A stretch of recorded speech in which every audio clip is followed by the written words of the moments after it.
ஒரு பக்கம் பாக்யாவுக்கு இந்த இனியாவுடைய டான்ஸ் காம்படிஷனை இப்போ மனசளவில் ஏற்றுக்கிட்டாங்க. இன்னொரு பக்கம் ஆனால் வந்து இந்த ஈஸ்வரிக்கு இருக்கக்கூடிய மனத்தடங்கல்கள் இருக்குல்ல, ஒவ்வொருத்தங்களாம் மாற்றி மாற்றி ஈஸ்வரி யாரெல்லாம் குத்தி காமிச்சாங்களோ அவங்களாம் திருப்பி கொடுத்துட்ருக்காங்கல்ல.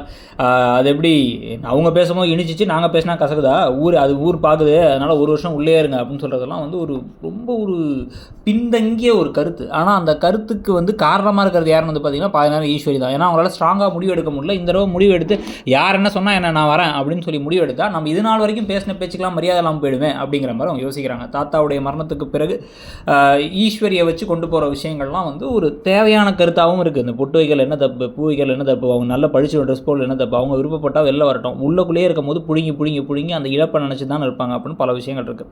இதுக்கு நடுவில் தான் வந்து கோபி மொத்தமாக பாக்கியாவுக்கு ஒரு ஆப்பு கொடுக்கணும்னு சொல்லிட்டு வந்து இந்த ஆனந்த் ஒருத்தரை உள்ளே அனுப்பியிருக்காங்க. அந்த பக்ரீத் ஆர்டர் இந்த ரெடி ஆகிட்டே இருக்குது. இப்போ இனியா செலக்ட் ஆனதுக்கு பிறகு இப்போ அவங்க ஃபுல் அண்ட் ஃபுல் கான்சன்ட்ரேஷன் எல்லாமே வந்து சமையலுக்குன்னு வரும்பொழுது அந்த ஆனந்துங்கிற அந்த ஷெஃபால் 2 விஷயங்கள் நடக்க வாய்ப்பு இருக்குது. ஒன்று, 500 ஆர்டர் தான் எடுக்கலான்னு சொன்ன இடத்துல 600க்கு மேலே ஆர்டர் எடுத்திருக்காங்க.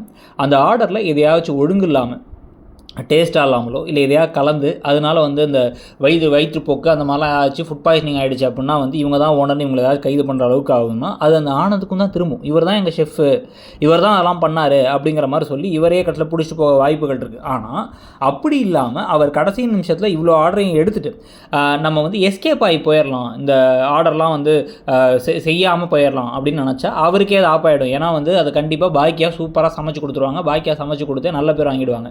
அவளே ஒரு சூப்பரான ஷெஃப்டா ஒன்னோட அப்படிங்கிற மாதிரி வந்து பேச ஆரம்பிச்சிருவார் கோபி.